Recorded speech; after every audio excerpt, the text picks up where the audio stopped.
Before we go into our interview today, I wanted to let everyone know we have a new sponsor for our Energy Question podcast, the U.S. Oil and Gas Association, or USOGA for short. First established in 1917, USOGA has been an effective and creative voice for the industry for more than a century now. USOGA is dedicated to educating the public, policymakers, and legislators at the federal, state, and local levels about the value of the domestic oil and natural gas industry. If you're in the industry and not currently a USOGA member, please consider joining the association as a way of helping it tell your story to the policymakers whose actions impact everything you do each and every day. You can start that process by contacting USOGA through its website, usoga.org. Thanks so much to USOGA for sponsoring the Energy Question podcast. And now on with our show.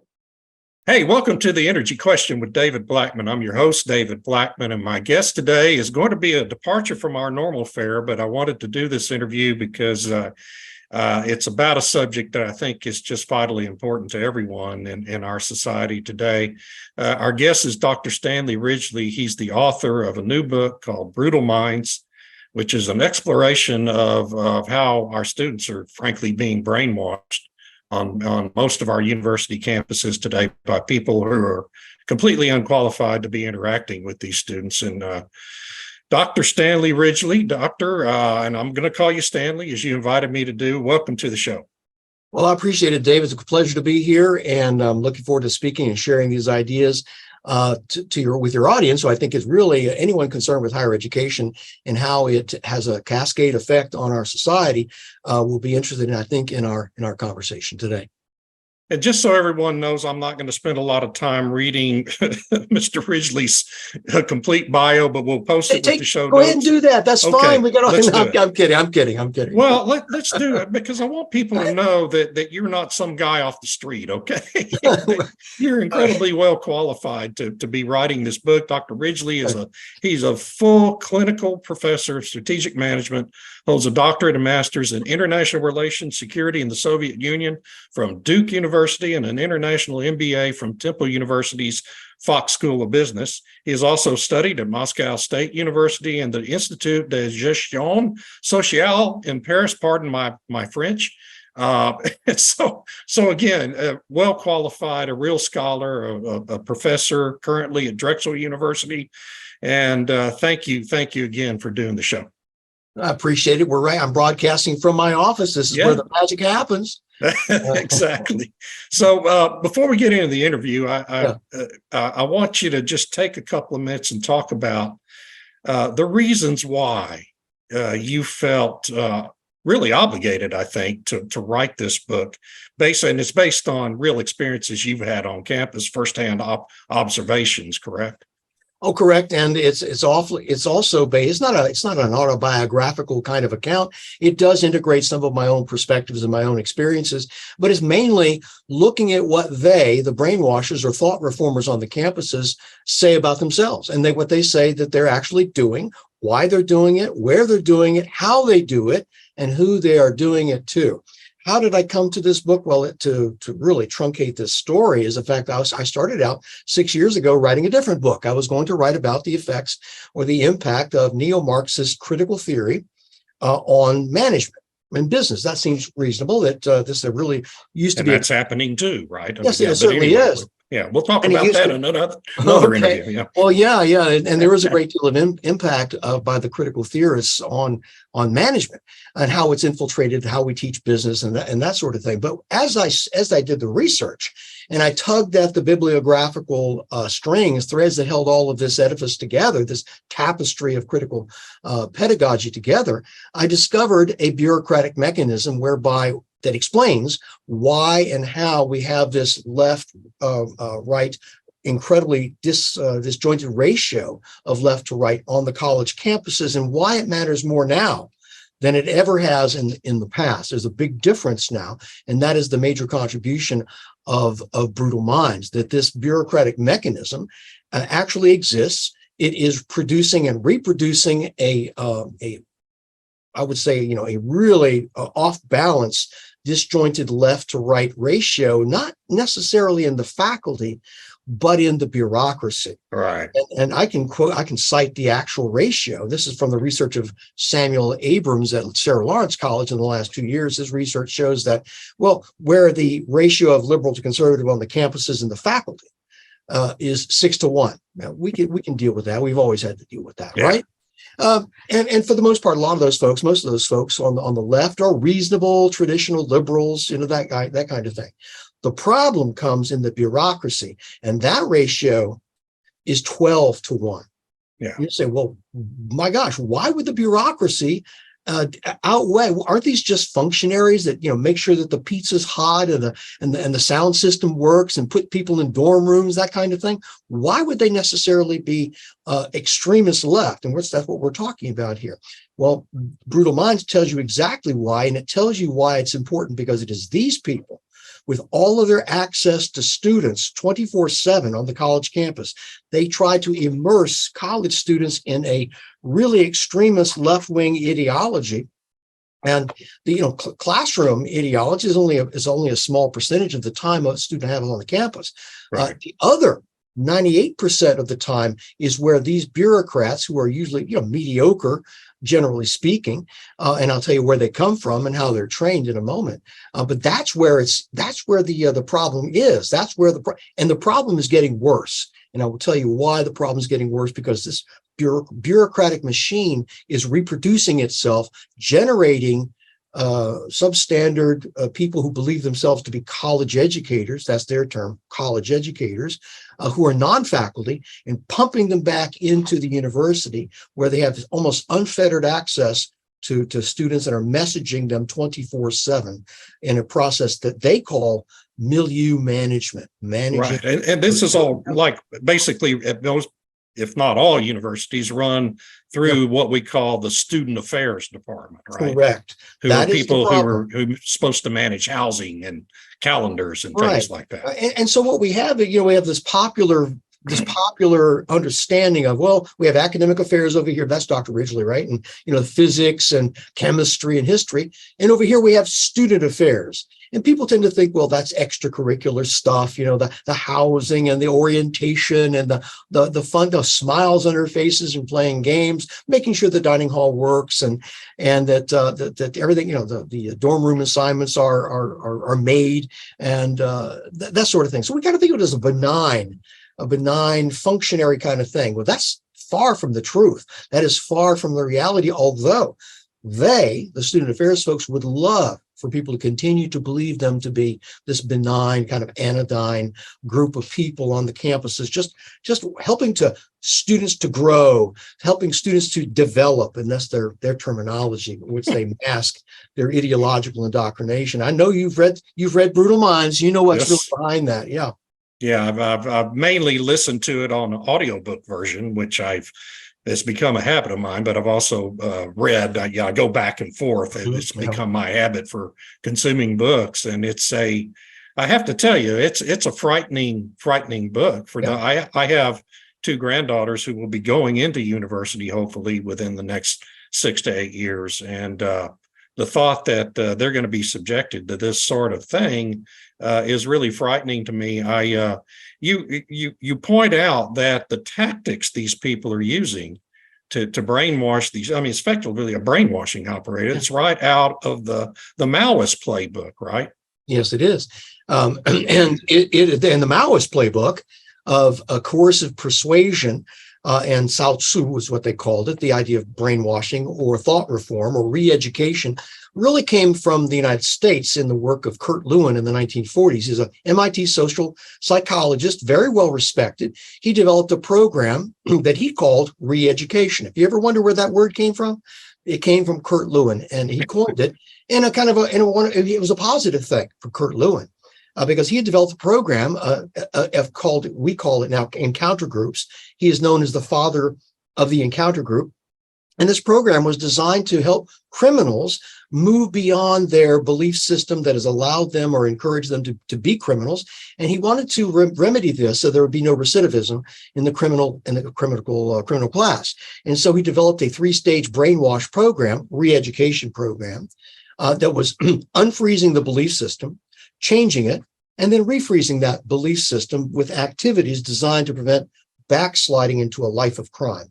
Well, unfortunately, social justice activists have found this very useful, this brainwash technique, just as the Mao Zedong and the North Koreans found it very useful in brainwashing prisoners of war, brainwashing Western intellectuals who had become and brainwashing their own people in terms of the university cadres that had to be reformed and re-educated so that they would become more useful in terms of propagating the Marxist doctrine or the Maoist doctrine. Now, social justice education in this country is permeated with Marxist crypto-Maoist theory. There's no doubt about it. They say it when they're talking amongst themselves. They say it in their literature. I've got a brainwashing manual right here. This is called Teaching for Diversity and Social Justice. The brainwashing technique that I just described to you is actually referenced in chapter 4 here. Chapter 4 tells you how to run a brainwash session. You too, David, can run a brainwash session, a social justice, which is their terminology for a more equitable society, which is basically socialism and a crypto-Maoist theory. So where's all this stuff coming from? I mean, this is all well and good, but can't you talk about this without mentioning Marx and Mao? No, I can't, because that's what they say. If you look at education schools, these are the ones who train these student affairs persons. Education schools were permeated a long time ago with crypto-Maoist theory in the personage of Paolo Frier. The Marxists who really have generated this whole body of thought that has permeated education schools, which, by the way, are the least respected academic units on the campuses. We kind of hold our noses and put up with them because, they bring in money in terms of tuition, but they're really the bottom feeders. And one of the reasons is because of their strange Marxist infatuation. Right. The people in their canon of theory, Henry Giroux, Ira Shore, Michael Apple, Paolo Frier, all self-described Marxists. This is not something that someone has to make up. It's not a secret, right? Yeah. No, it's no secret. It's no secret. But they don't say this. They don't advertise this when they're advertising for people to come to, join us here. We're going to teach you how to teach kids. We're going to teach you how to perhaps join the higher education edifice. And so they needed to be able to talk about their program without talking about Marx. So they searched and finally found someone about 25 years ago, this guy, Brazilian educator by the name of Paolo Frier. And, James Lindsay, the great debunker of critical race theory, talks about Paolo Frier. Who was he? Well, he was a Brazilian educator, quasi-philosopher, never really had any original thoughts of his own, became a Marxist when he was in exile from Brazil and Peru and Paraguay, places like that, wrote a famous book called Pedagogy of the Oppressed, published in 1970, the third most cited book in the social sciences, Pedagogy of the Oppressed. And of course, a whole succession of books after that. This was the perfect guy. Like Al Capone had to have some functionary or front man to launder his dirty money, right? You've got these Marxist theorists in the education schools. They needed a front man to launder their dirty Marxist theory. And this guy is it. Paolo Frier, bearded fellow, got a nice smile, kindly visage, like a kindly uncle. And this guy it's not Marxist, it's not Maoist, it's Freirean. And so that's what they learn about. These people, they revere Paolo Frier, and they mark it as a kind of a badge of honor. If you have not heard of Paolo Frier, oh, well, you haven't heard of Paolo Frier. This guy was a schmuck, okay? He marketed his crypto-Maoist education theory into and retooled it, reworked it, repurposed it for his own educational theories. And the idea we're going to educate for freedom. That's one of his major phrases. Right. We're going to educate for freedom and help students are going to create knowledge. Well, this whole edifice here, this is what informs our education schools now. And it certainly informs the advanced degree programs that I talk about. These advanced degree programs are in student affairs, higher education administration, educational leadership is one of their big ones. And they recruit people and train people in this crypto Maoist education theory. It's called critical pedagogy. That's got an overarching term for it, which indicates it's from critical theory, which is the neo-Marxist Frankfurt School. But it's all focused now on race, though, right? I mean, I mean, the focus is really on critical race theory. And the idea of that, the reason for that, and you're exactly right on that. And the reason for that is because this is a very nice wedge. It's very difficult for people in the wake of the unpleasantness of 2020 to criticize this sort of thing. Right. This is so the critical race theory is kind of like the point of the spear and the wedge for a host of other critical pedagogic methodology and crackpot theories to make it into the academy. And so you have these folks graduating, these folks being the student affairs people graduating from these programs. They don't become faculty. They come in through the side door of the university to fill bureaucrat positions that are created just for them. And you're saying to yourself, well, yeah, but still, don't they just manage the dorm? And if they don't manage the dorms and they don't manage the dining halls, aren't they fired, or isn't there some sort? Well, no, that's not what those primary duties are just going to get done. They believe themselves to be, and they say this, college educators, just like the faculty. Just like the faculty, although they've not gone through a rigorous selection process like we in the faculty must do. And they want to teach in the curriculum. Well, they can't do that for the most part. So they created an entire edifice called the co-curriculum. And in this co-curriculum, we have fake faculty, fake instructors, fake courses, and some schools even offer a fake transcript. Rutgers and St. John's are two universities that offer a fake transcript for what they've learned in this co-curriculum. And this is where you find these racial caucuses and these courageous conversations, intergroup dialogues, where the brainwashing takes place and utilizes this Kurt Lewin 3-stage process. And again, I'll hold up another book called Designing Transformative Multicultural Initiatives. They don't use the term re-education anymore, because and I know it's kind of got an unsavory connotation, right? Even though Kurt Lewin crafted it back in the late 40s, early 50s. I'm sorry, he passed away in the 40s, late 40s. He crafted this to describe this process. Well, by the 1990s, they decided, they being the educationists, we can't use re-education any longer because it's too many people in re-education camps. We're going to call it something else. We're going to call it transformative education. And so this is when it became so when you hear transformative education, you are really hearing re-education. And it's really an ironic twist. The communist Chinese have changed their notion of the re-education, or what they call rectification campaigns. That's their terminology. They changed it to education for transformation. And this is right out of the Marxist literature coming out of communist China. It's education for transformation. In the States, it's called transformative education, where the idea is you're going to bring a student in, you're going to destabilize that student's sense of self and sense of identity.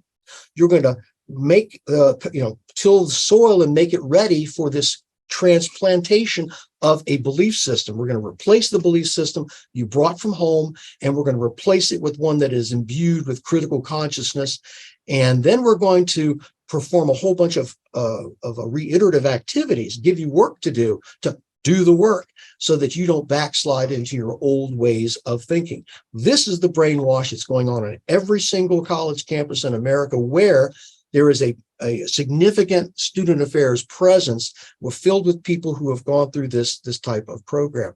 And that is the danger. And this is why I tell people, parents and students in particular, you arm yourself with brutal minds. This will tell you exactly who these people are, how they do it, what the warning signs are when you're faced with a threat situation, and what you can do about it. Well, and so I know you're aware, I mean, here in the state of Texas, and I'm sure in other states, there's been an effort by our governor and our legislature to force publicly funded universities to eliminate their DEI departments. But that's not really addressing this problem, is it? I mean, it's a smart move and it's a good move, but that's not really going to solve this particular problem, is it? That's kind of a tangential thing, isn't it? Well, tangential it's kind of a tip of the spear kind of thing, because this is where this DEI process is where these louts, and I call them louts, as I've said before, if if they are indeed engaged in this kind of activity that I've just described to you, and they are deceiving people that this is what they're doing, and they are louts. They are louts, and they have no proper place on the college campus. They need to be, at best, retrained in the civics lessons that in the freedoms that undergird a free society and the principles and values that undergird a free society, or they need to be fired. Okay, there's no doubt. There's no in between on this, because people is policy. Okay, you can rectify a situation all you want to, but if the people who engineered that policy are still in place and they're unrepentant, then you're going to be faced with that same problem next year and the year after that. Yeah, right? they'll just change the terminology and call it something else and go along. Right. You can't argue cancer away, okay, with good feelings and good talk and hands across the aisle. No, you've got to do something else to get rid of the cancer. Well, everything I've described to you has pretty much been flying under the radar because the average person is not aware of student affairs or what they're doing at the brainwash. But this DEI has now surfaced, okay? They think themselves to be untouchable, right, because you can't criticize them. I think there's been a lot of articles published recently, and certainly as a fellow in Canada that just had met his demise. Yeah, talk about that. I mean, this man committed suicide after being subjected to a required seminar on this, right? Right. His last name begins with a B. I can't think. Bill Kurtz, I think is his name.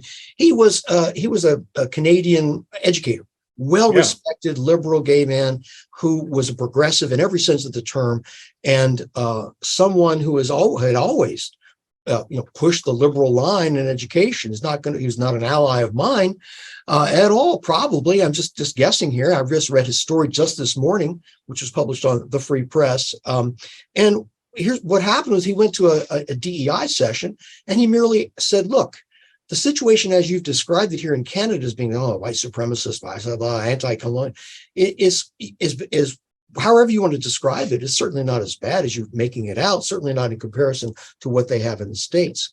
Well, he was crucified for saying that. He was for just questioning and saying, hey, well, maybe it's not as bad as you're making it out.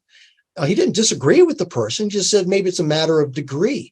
Well, he was put on display, and not a single person in this Zoom session spoke up in agreement, or even spoke up to say, hey, why don't you let this guy speak? Nothing, not even that. And he became the butt and the point of attack, the target. Right. He was bullied and harassed for weeks.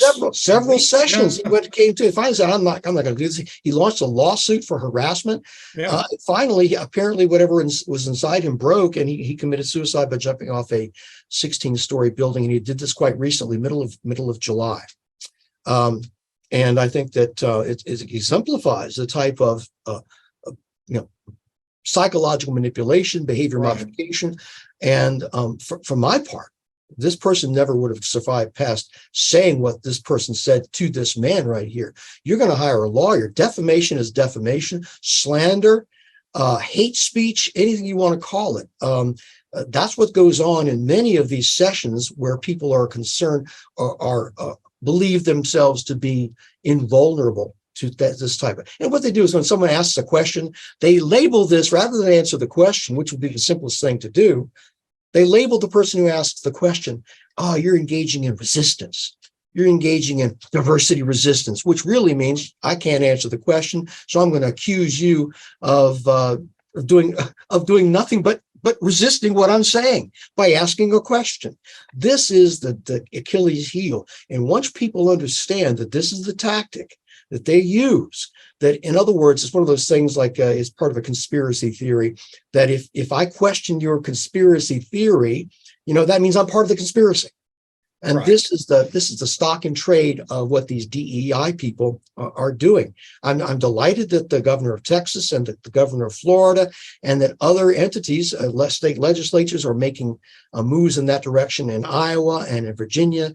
And I hope that the laundry list continues and grows, and that these louts are ousted from wherever they have achieved a measure of legitimacy. They need to be delegitimized with their own words and ousted from these positions. One will not put up with anything from that type of person who engages in this type of ideological excoriation. So how do we explain the fact that the administration at these universities does put up with it, does sanction it apparently, and allows it to exist on their campuses, knowing they have to be aware of what is happening in these student affairs departments? Yes, indeed. So why don't they do anything to root it out and get rid of it? Well, addressing the DEI Right. station first, the fact is that many administrations immediately jumped to respond to all this political pressure in the summer of 2020, and with all of the and the fears that this type of thing might erupt on their campuses. And so they wanted to appear, they being presidents and probably some boards of trustees, wanted to appear sensitive to this sort of thing. I think the term at the time was used was, oh, there's a racial reckoning. Well, we never really figured out what that was supposed to mean. And the fact that certainly universities as far flung as from Florida to Texas and to California and Oregon were somehow now complicit in what happened between a policeman and a drugged felon in Minnesota. That somehow the universities are complicit in this, and that suddenly the window is open and all kinds of noxious doctrines are being ushered into the university by mediocre bureaucrats. And DEI was primarily the buzzword that came along with that. Right. And university presidents, unfortunately, thought that they would, rather than, I'm sure went through their minds, well, I can't be seen following along. I've got to get out in front of this parade with a flag, and I've got to be seen leading this kind of thing. Unfortunately, it's become a big scam, and most everyone who's involved in this sort of thing, and they won't say it publicly, knows that this DEI is nothing but a race hustling scam. These faculty members who run their own nonprofit off-campus Right. diversity consultants, DEI consultants, the kind of person who drove this one man to commit suicide is an example of one of them. And, you know, the university presidents put their names on it. They signed up for this stuff, so they cannot very well backtrack now. 3 years after the fact, they said, you know what, my gosh, what was I thinking? But my name is now on this, and I've got to double and triple down on this type of thing. And all the bureaucrats that I appointed and brought into the university, these mediocrities who are not real scholars, they're not, all they are with people with an agenda and a firm belief in this critical racialism. And you've got to deal with them. And the only way we're going to can do anything about this is for parents and students, and perhaps, I have no hope for this, but boards of trustees to finally act against presidents that have done this type of, engaged in this kind of buffoonery, and do something about it. But the student affairs has been going on concurrently with this. And I'm sure that student affairs they've always liked the idea that there are some radical faculty tweeting, Twitter celebrities, outrageous things, so that the public believes it's the faculty who are driving the brainwash train. And it's really not. There's some faculty, I don't even think of them as real faculty, who are in the schools of education who are leading this kind of thing, because they're the people who are training the mediocre bureaucrats who are then leading the charge. Right. And I cannot emphasize to you, I mean this, I'm not simply being pejorative and insulting to someone, but when someone writes a dissertation from the education school, and the dissertation is nothing more than 150-page ejaculation of a diary of sorts of their experience in the education program, and that they become doctor when they write this dissertation, which is simply about how I feel about my program. I'm not making this up. I have a project of downloading dissertations by these people, just so I can. If people say, "Well, can you give me an example?" Well, yes, I can. I can give you lots of examples of this type of knuckleheadedness that it passes for Jill Biden doctorate. Oh my gosh! She kind of exemplifies the type of thing that I'm talking about.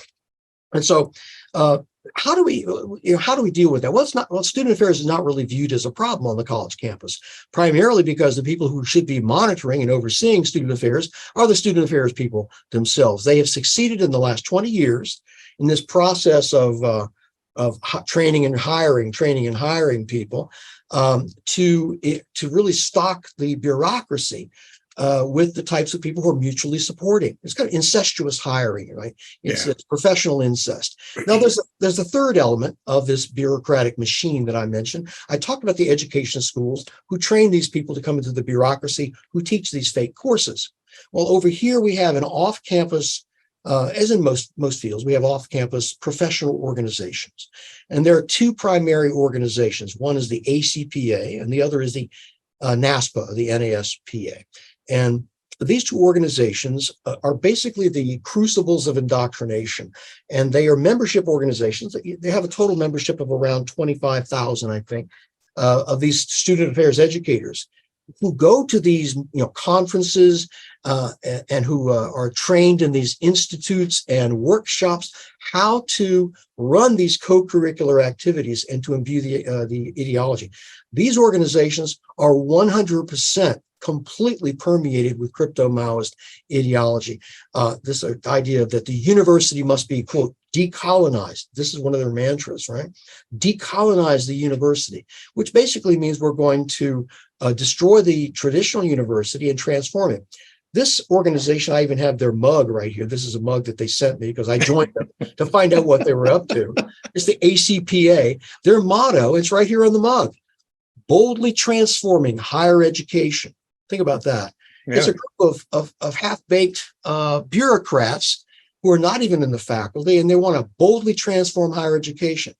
This is not a pipe dream, because it's these two organizations, the ACPA and NASPA, that design and impose the standards in schools of education, that train people to become bureaucrats, who then run the co-curriculum and who then are members and receive supplementary training in the bureaucracy. Here we have this circle of vice. It's a bureaucratic structure that constantly reinforces and increases its influence year by year. Yeah, so those two groups are basically the World Economic Forum of the educational system, right? I mean, that's exactly the process that happens at the WEF, the COP28 conferences, all that stuff, where people go and they get indoctrinated, then they go and get into government and push the agenda of those organizations all over the world. And so what do you tell parents? What can parents of a lot of people watching this, or probably have kids getting ready to go into college? What do you tell parents about how to protect their own kids from this, falling prey to this kind of Maoist indoctrination on the campus they're about to attend? Well, I have a lot of students who come to me. I don't advertise my political proclivities on campus, but I don't hide them either. I don't believe that I was hired to propound my political beliefs. There's a lot of professors who do, and who utilize their classrooms, a bully pulpit, for their personal political beliefs, irrespective of the course that they're teaching. I don't do that. But when students do come to me, and I am the faculty advisor at Drexel University for Turning Point USA, and so students know that by virtue of that, I probably can give them good advice on how to battle this sort of thing. I tell these students the same things I tell parents, and I tell prospective students, and that is, number one, you have to understand what's going on. You cannot accept the facade that you find on a website. That's the truth. That is what you're seeing is transparent, and this is the way things operate. It's not. That's not the way things operate. And I provide a real world perspective in Brutal Minds that shows and tells parents and students, okay, here are the people who are going to be coming after you. Here are the people who can help you. Here are the people who are simply providing you with an education that you paid for. We are concerned. We have to be concerned with that small cadre of people, not so small anymore, who are going to utilize their positions and access to students to inculcate their message. And I'm going to quote now one of the educations that we especially have to get them in their freshman year, because they're frightened, they have more of an open mind, and we have to message them and give them our message over and over and over again. That's a quote. Over and over and over again, in dorm rooms, in dorm sessions, in workshops, in courageous conversations, bulletin boards, anywhere we can find it and have what they call a learning opportunity. Now remember, these are not faculty. These are mediocre bureaucrats who have no brief other than to make sure the pizza's hot, okay? And that someone's not going into the wrong dorm room, or that someone can find the dining hall. That's their job. But they're constantly exceeding that mandate because they are taught to do so. This is what appears in their literature. Exceed your mandate. Go ahead and use these opportunities. Get on hiring committees. Expand your influence and expand our influence so that we can boldly transform higher education. I mean, that doesn't sound like a kind of a benign mantra to me. No, boldly, what are you trying to do? We know exactly what they're trying to do. Let me tell you, I had a conversation with a professor the other day and about brutal minds. And I said, well, there's this bureaucracy. Oh, well, I find this very interesting. I said, well, I'm sure you do. I said, but the fact is that they're trying to boldly transform higher education. And he says this, well, these mottos and these slogans are just that, they can really, it's subject to a lot of interpretation. I said, you know what? I would agree with you if that was all that was said, but there's an entire literature that says exactly what they mean by that. And we can look at this literature, and unless you're prepared to say, well, they don't really mean what they say, and they don't mean what they write, they're just doing something, I don't know what it is, unless you're willing to say that, well, then what your response is completely irresponsible. It's a non-responsible. What do you think about this? Oh, well, it's very interesting. That's what he said. And I said, this type of is from a faculty member. He's a very smart guy, but is unprepared to recognize what has grown up around us, firmly believing that the university of the 1950s and maybe even the early 60s is still with us. So you asked me, what can parents do? Well, if you understand that this is going on, that's number one. Number two, how they go about doing it, and what are your rights as a student and a parent to know what's going on? What are students' rights with regard to informed consent? Because much of this activity is quasi-legal, if not outright illegal. If they don't run these types of programs through the IRB, which is the Institutional Review Board, which is set up to protect students against precisely this kind of psychological manipulation and behavior modification. Once you understand that this is what's going on, once you understand the red flags, and I offer a whole host of red flags, the strange vernacular, the eagerness to smiles on their faces. And one of the main things I can say right here is that anytime you go into a program, and I'm not talking about a classroom, I'm talking about a program of courageous conference, difficult dialogue, and they're constantly, the facilitators constantly urging you to exhibit trust, to trust everyone here. This is a safe space, to disclose, to quote, make yourself vulnerable. And they'll say, well, I'm going to model vulnerability. I'm going to reveal something here. And then they reveal something inconsequential. And then now can everyone else reveal something? These people are soliciting information. They're trying to gain information about your personal life, about your parents, and about your friends. And this is the first stage in brainwashing, where they try to destabilize your sense of self. And they will even try to train you on identity theory. Now, who are these people training you on identity theory? I'm speaking to you from personal knowledge now. Who are these people? Well, they're usually bureaucrats on the campus. These are not faculty members. It's usually someone armed with a CHIT degree, and here it is, the Master's in Higher Education, the Master's in Student Affairs. That's a key indicator that you are in a threat situation. Don't tell these people anything. You don't have to. They're engaging in an interrogation that they could do no other way. If they maybe how about just hand them an interrogation sheet, have you fill out the form? You would say, oh, I'm not going to do this. But because we're playing a game and we're modeling trust, forget that. There's no reason for you to give that person trust. There's no reason. Trust has to be earned over a period of time, not by virtue of stepping into a classroom and say, hey, let's trust each other. No, when people ask for your trust, that's a con. Okay. Immediately asking for your trust, don't do it. That's my advice to parents and students. And parents need to put pressure on the administration, ask boards of trustees. And Lord, I hope that boards of trustees finally wake up and start asking the president, lots of questions about what's going on your campus, because I think that the university presidents have a wonderful, wonderful job, easy job. And the fact is that, okay, how are you evaluated? Well, all the people who evaluate me come here twice a year, and I put on a show for them. And I have an incredible staff and budget to put together PowerPoint presentations to show how well I'm managing the organization, how well I am managing this university. And I need a raise. Let's put up a new building. I need a raise. Let's put up a new building. And that's, okay, everything sounds good to me. There's no independent sources of information that go toward, into boards of trustees. And Lord knows if they ever wake up and start asking questions and exhibit and exert that oversight on the folks who are running what are becoming increasingly out of control institutions that are financially unstable, we'll see a reckoning here, a tour de force, I think. And I encourage states to continue with their efforts to hold universities accountable. I'm a faculty member. I don't fear these state legislators who are holding faculty accountable. I fear the folks who are, behind us on the campus already, these bureaucrats who are trying to seize power. Let me rephrase that. I don't fear them. I'm eager to expose them and get them off the campus. Okay. I do fear for our students who are unaware of the measures that they can take to emasculate these folks. And you lay that all out in your book. I mean, folks, you have to pick up this book and read it.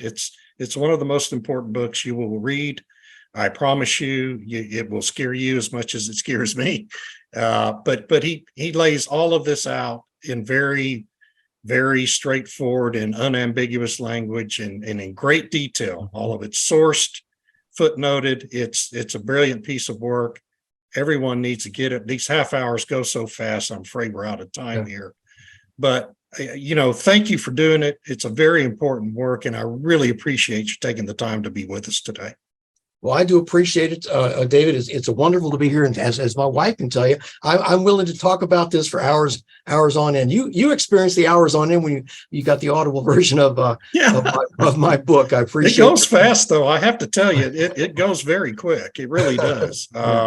It's very excellent piece of work and very easy to absorb. So I really appreciate it. And thanks to the Sandstone Group for hosting our podcast, for the U.S. Oil and Gas Association for sponsoring our podcast, and our extraordinary producer, Eric Perel. I'm David Blackmon, and that's all for now.